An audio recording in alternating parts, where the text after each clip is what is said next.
or it will be annihilated, So, or it will become an annihilator.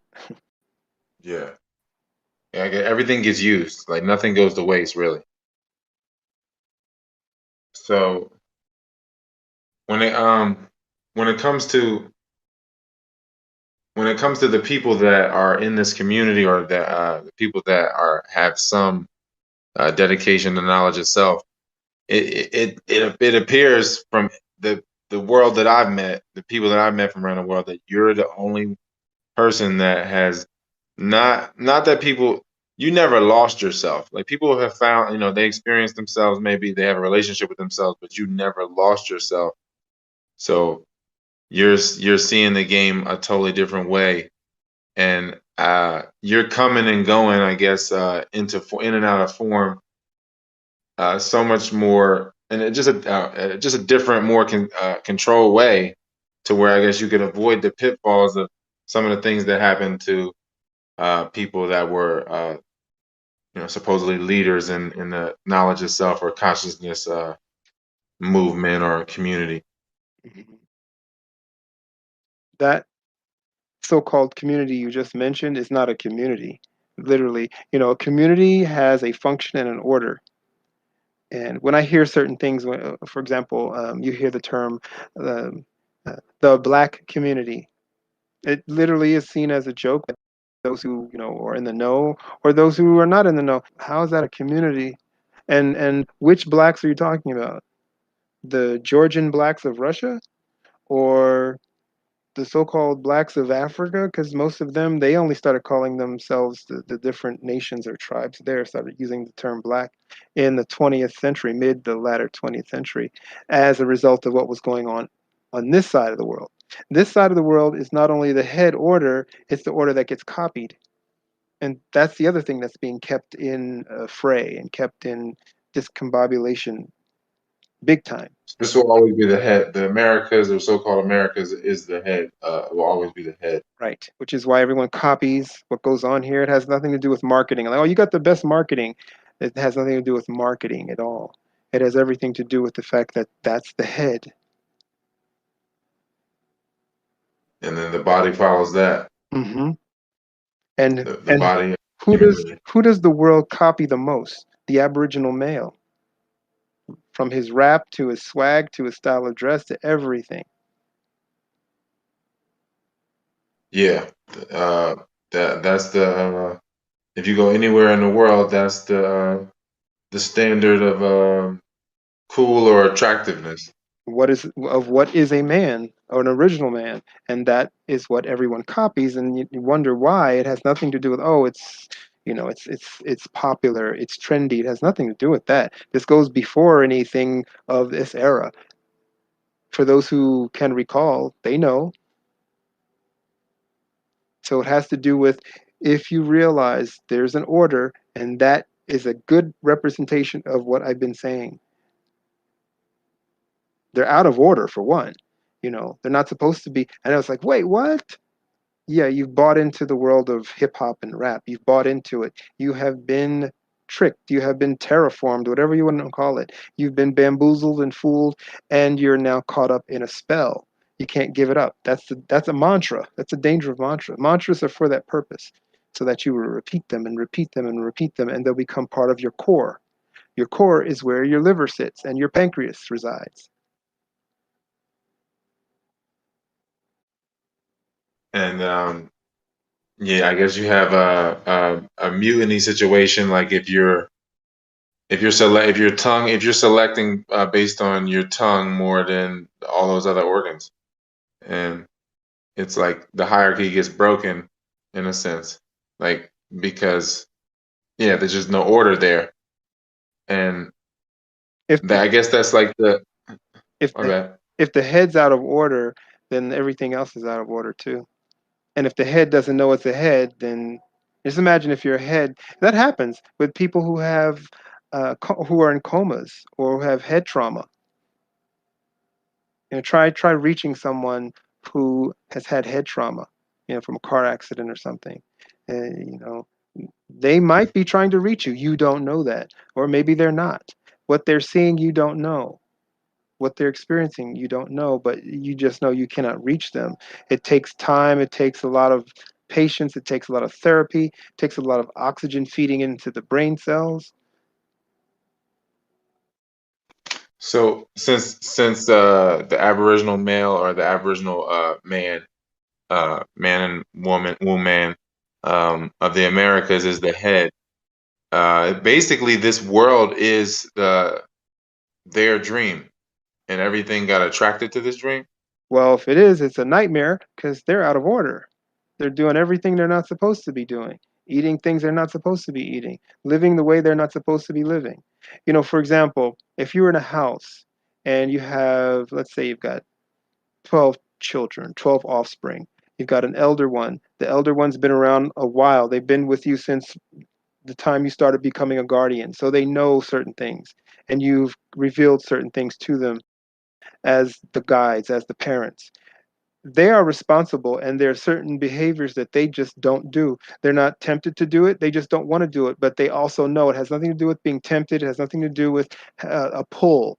They know that this behavior they're not going to do because as a result of what they do and how they're seen, they can bring about the destruction of the entire house. So they know better not to do that, and it's not in them to do that. So their behavior has to be of a certain type. They're not too indulged. They can't make the mistakes of the younger. The younger might be able to make mistakes and learn from them and be, admonished or be chastised for them. But that's because the nature of their youth, the nature of their being. And in that, they also are teachers. However, that elder one is not supposed to do that at all. So when they do, wow, you now have a chain reaction and you have a fall. So And what if a stranger comes in and they want to maintain that disunity and that chaos? They will make sure, especially if the guardians are gone, they will make sure that the elder one, the brains, the judge, is no longer the brain. They'll make them think that they're the lowest. They might even make them think they're the servant of the house. Total discombobulation. and I remember you were saying that like the discombobulation, like it's almost like if people's souls were flipped or their spirit was flipped. Hmm. So like if you look at it like I don't know if we could use sacred geometry or the tree of life or those Cathara grids or whatever, like people are their consciousness is in a different, it's not in alignment with, I guess, the core of the being. It's like you said, like it's flipped somewhere. So it's like the head is just available. So like I guess the dreams just get colonized, or the memories. Is it the memories that are getting colonized, or is it the dreams? Because like are the memories there, but like with the parasite presence, the memories aren't being experienced like completely. So you just loop them, or you just keep going through them. The memories get caught up in the dream space. That's the way of total confusion. If you were if a parasitic function which attaches itself to synapses were to separate or keep the so-called memories, the cells that function as memory cells, which are in the frontal, the part of the frontal lobe, and also part of the midbrain, function with the midbrain, then those are the connection points. They're not the actual, zones. Those are the connection points. With the brain is dead, those functions, they go where? They're supposed to go to a realm of a process, no different than the process of the sperm traveling or the egg traveling. There's a process. So when those particular forces don't travel where they're supposed to travel, then you don't get memories. You don't get full transition. You get um, like sharks tearing apart a body, and each part now in every shark or various sharks.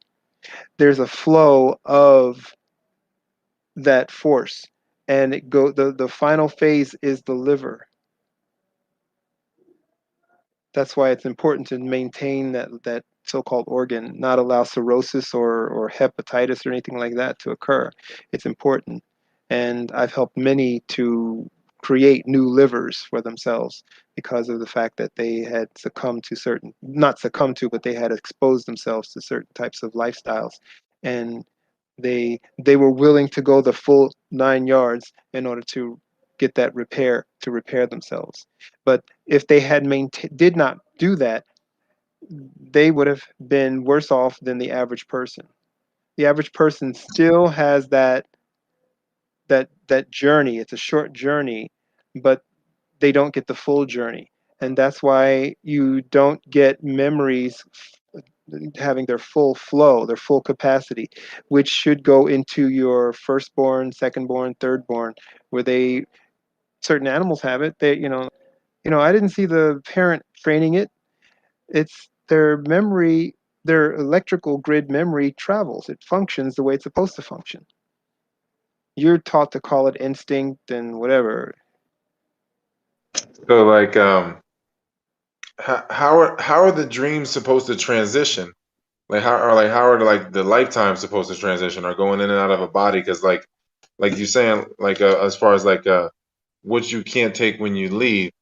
Like if you have a parasite like that's attached to your energy, when you come back into form, the parasite's still going to be there in that energy in that energy. They will link themselves to bloodlines that way, so they'll stay within either their families, unless somebody ends it, or they find another route. They always have routes. That's just the way they're formed. So you say, well, how come they're allowed to have a route? It's not about how come they're allowed to have a route. They're there as a fail-safe. This is what happens when certain things don't occur. There's a law, there's an order. You don't do the law or the order, this is what happens in this place. This is a learning place. So when there's like a lack of presence in a period in your life, it's like a governor system. The parasite just governors that part, that area of your life. For some people, it's like their whole life. Allegedly, I think it was supposedly or allegedly, Genghis Khan said, if you were not wicked, something of that nature, I would not have come to destroy you, something of that nature. In other words, if you had been together as a unified house, I would not have come to destroy you. You can look up the quote. I think I read that in the past somewhere. That's allegedly he said that. Allegedly. Uh, so, in other words, the parasite, the things that break things down and break them apart and consume them, exist because they have to exist. They're part of this structure, but they are out of alignment when you go out of alignment. This place is made up of lines, of laws, ley lines. In Latin, ley is law. So they're laws of the land, the law of the land, the lay of the land. The lay of the land is how it's made, it's topography. And we are land beings. So we are in that grid of land and space. In other words, we are an amalgamation of forces, and we are also the nexus between the seen and the unseen. And therefore, what we take with us in the now, we give back in the now. We don't keep it. And then when we transition, we have to leave other things that are not to go when we transition. And I mentioned some of those things that don't go. But if you are intertwined with all that, then you don't go. And then you don't exist. You exist in fragments. So you'll have a fragment of someone who is a fragment, and they only exist in that millisecond of time when you think of them. You don't know who they are, who they were. How far back can you go in naming a so-called relative? Unless they made it into a so-called history book, and those are pretty much lies for the most part. And you're taught to relish and worship the wealthy. That's why when they say something was built, they name a king or a queen. They didn't lift a finger. But you don't think of all those other people who put together that bridge. All you think of is Elizabeth built this. No, Elizabeth built nothing. But That's why the whole purpose of royalty and wealth, they want to be deified. The purpose of deification is to grab energy, um, and primarily grab it from constituents. And with that force of energy, you're able to maintain most of your memories and pass those things on into your legacy. Thanks for listening. You've heard the first 15 minutes of this Podisode. Now go to pharohshouse.com and sign up to become a monthly subscriber and hear the next 30 minutes of this Podisode. Or go to my Patreon link that you see in the description and become a Patreon supporter of Pharaoh's House, and you have access before everyone else does for the first 30 days after I've recorded it to 45 minutes to an hour's worth of Podisode. That's the Podisode in its full entirety, but only if you become a Patreon supporter today. Otherwise, please go to pharohshouse.com and sign up to become a monthly subscriber and hear 30 minutes of this Podisode. Thanks. Pharoh's House Podisode is the sole property of pharohshouse.com. All third-party copyrights revert to their original owners. To inquire about syndication or sponsorship, please visit our website at pharohshouse.com.